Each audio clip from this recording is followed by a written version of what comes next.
With the button blocks in Rise 360, your learners can access external information, send emails, and quickly jump to other spots in the course. Here's how they work. To insert a button block, click the Insert Block icon, and from the interactive category, scroll down, and depending on how many buttons you need, you can choose either button or button stack. Now, by default, the button stack will insert 3 buttons, but you can always remove or add more as needed. I want 2 buttons here, so I'm going to begin with the button stack. I'm going to click in the lesson to close the block library. Now, if you begin with a button stack like I just did, but wish you'd selected a single button, here's a cool tip.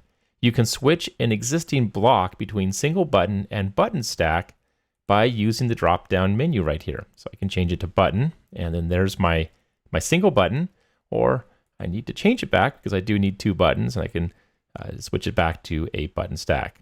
Cool, right? Okay, let's look at editing our button stack.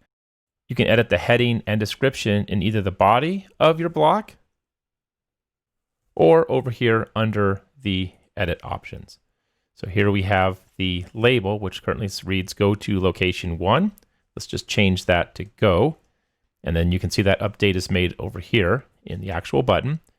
Now for destination, you have some options for where learners go when they click the buttons. Buttons can link to an external web page, an email address, or an internal location in your course. And you can also modify them to let learners in LMS courses exit the course altogether.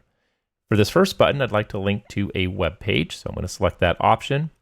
And a new field appears where we can add the URL.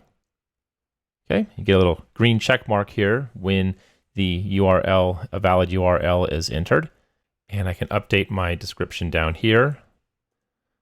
Okay, so that's all set. If I click back in the lesson, I can see the new heading and description along with my new label. If I click the button here within the block, it'll open up my edit settings as well, and I can make any changes to that one here. Let's update the second button to go to a location in the course. So I'm going to update the label. And this time we'll link to the lesson, How Stress Affects You. And you can see that modified over here on the actual button. And I can go ahead and give a current description as well. And then just update that description right there. Perfect.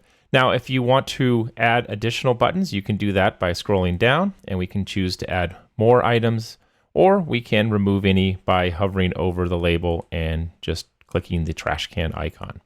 And that's how easy it is to branch learners to other lessons, web pages, and more using the button blocks in Rise 360.